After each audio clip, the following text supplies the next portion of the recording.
Soma's baking and cooking থেকে আমি সোমা বলছি। আজ আপনাদের সাথে শেয়ার করছি রুটি, পরোটা বা লুচি খাওয়ার জন্য আলুর দো পেঁয়াজা। তাহলে চলুন দেখে নিই কি করে বানালাম। এখানে 600 গ্রাম আলু সেদ্ধ করে খোসা ছাড়িয়ে নিয়েছি। কিছু এরকম ছোট আলু আছে, সেগুলোকে গোটা গোটা রেখেছি, আর কিছু আছে একটু বড় যেগুলো, সেগুলোকে এরকম করে হাফ করে নিয়েছি। এবার এটাকে একটু সাইডে সরিয়ে রাখছি। একটা বাটি নিলাম, এখানে 1 চামচ পোস্ত দিলাম, 8-10টা কাজু দিয়ে দিলাম। এটার একটা পেস্ট তৈরি করে নিচ্ছি। গ্যাসে একটা কড়াই বসালাম, সাদা তেল দিচ্ছি। দুটো পেঁয়াজের এরকম খোলাগুলোকে খুলে নিয়েছি, এটাকে আগে হালকা করে ভেজে নেব।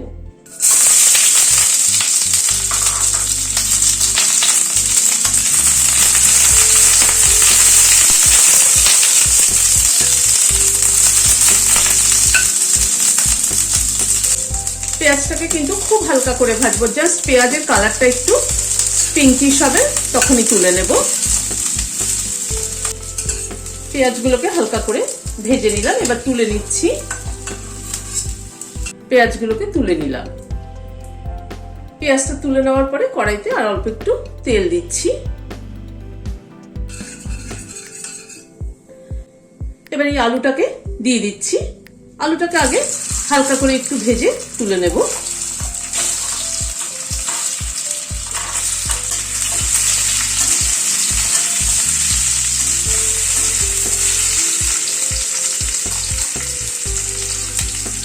অল্প একটু নুন ছড়িয়ে দিলাম, 1/2 টিস্পুনও কম নুন দিলাম। অল্প একটু হলুদ দিয়ে দিলাম। আলুটাকে আগে ভেজে তুলে নিচ্ছি। আমি কিন্তু মশলার সাথেও আলুটা কষাতে পারতাম, কিন্তু মশলার সাথে কষালাম না এই কারণে যে যদি মশলার সাথে কষাতে থাকতাম তাহলে কিন্তু আলু ভেঙে যেত, ভালো লাগতো না।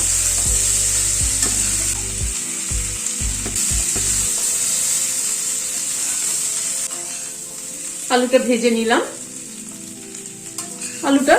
নিলাম, তুলে নিচ্ছি।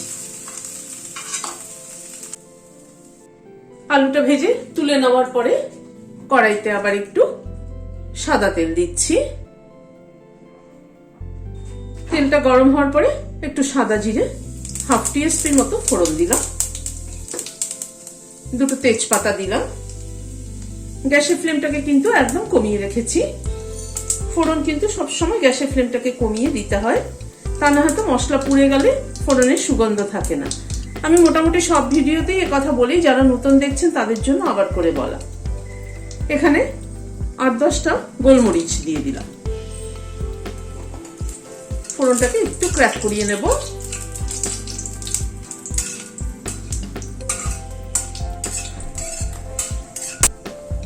এখানে একটা পেঁয়াজ, বড় সাইজের একটা পেঁয়াজ কুচি করে নিয়েছি, সেটা দিয়ে দিচ্ছি।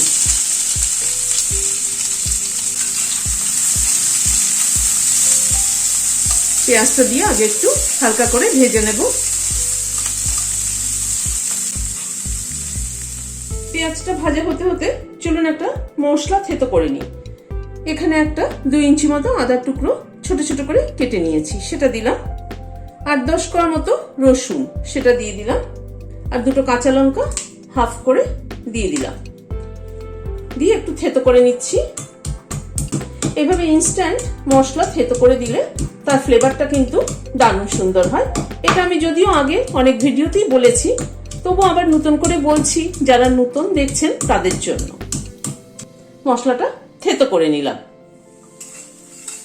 পেঁয়াজটাকে মিনিট 2 মতো একটুখানি ভেজে নিলাম।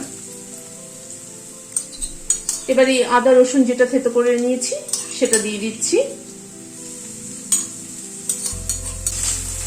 এবার আদা রসুন কাঁচা লঙ্কা এটাকেও পেঁয়াজের সাথে মিশিয়ে আবার একটু ভেজে নেব।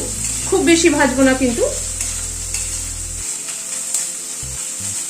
গ্যাসের ফ্লেমটাকে কমিয়ে নিয়ে মানে মিডিয়ামে রেখে ধীরে ধীরে সব মশলাগুলোকে একটু ভেজে নেব।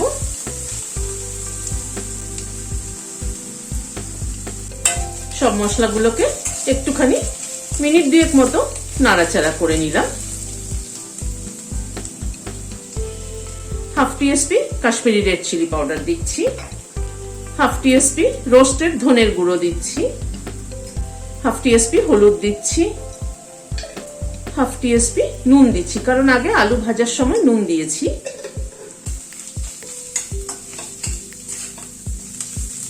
সব মশলাগুলোকে দিয়ে একটু গরম জল অ্যাড করে দিচ্ছি, মশলাটা কষাতে সুবিধা হবে।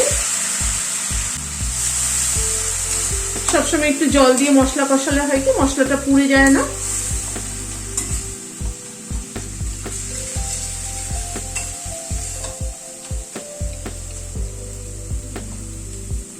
গুঁড়ো মশলাটা দিয়ে এই মিনিট খানেক একটু নাড়াচাড়া করে নিলাম। এখানে দুটো টমেটো পিউরি করে নিয়েছি, সেটা দিয়ে দিলাম। টমেটোটা দিয়ে আবার একটু কষিয়ে নেব।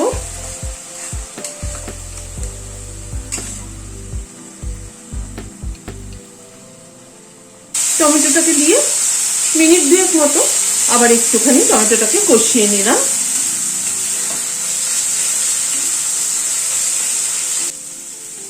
কাজু আর পোস্ত যেটা নিয়েছিলাম সেটাকে পেস্ট করে নিয়েছি, সেটা দিয়ে দিলাম।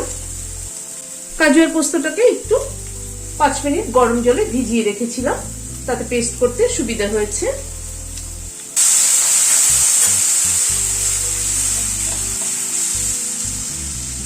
এই বাটিটার মধ্যে একটু গরম জল নিয়ে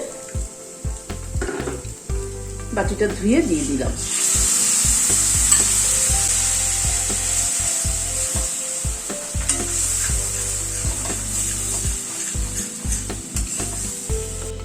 কাজু আর পোস্তটা আবার একটু কষিয়ে নেব সব মশলার সাথে।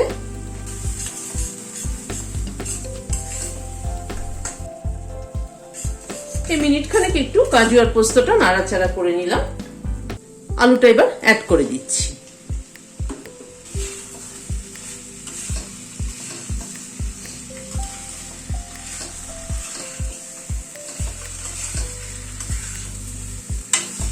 এবার আলুটা দিয়ে সব মশলার সাথে আলুটাকে এই মিনিট 2-3 মতো একটু কষিয়ে নেব।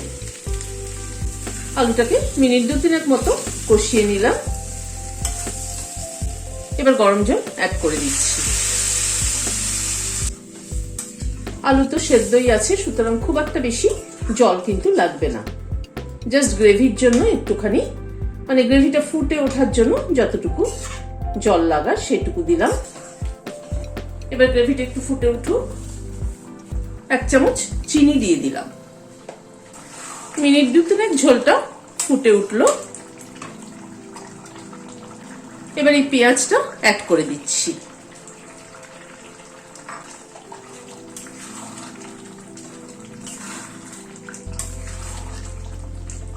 ওয়ান 4 টিস্পুন গরম মশলার গুঁড়ো ছড়িয়ে দিলাম। এই গরম মশলার গুঁড়োটা আমি ঘরে করে রেখেছি। বাইরের কেনা গরম মশলা থেকে কিন্তু ঘরে করে রাখলে তার ফ্লেভার কিন্তু ভীষণ ভালো হয়। এলাচ, দারচিনি, লবঙ্গ 3টেই সমপরিমাণ নিয়ে গুঁড়ো করে রেখেছি, একটু রোস্ট করে। একবার একটু নুন মিষ্টিটা চেক করে নিচ্ছি। নুনটা আর একটু লাগবে, আর অল্প একটু নুন অ্যাড করলাম, এই 1 4 টিস্পুন মতো। আর এখানে খানিকটা কসুরি মেথি রোস্ট করে নিয়েছি। রোস্ট করে নিলে কসুরি মেথির ফ্লেভারটা কিন্তু অনেক ভালো হয়।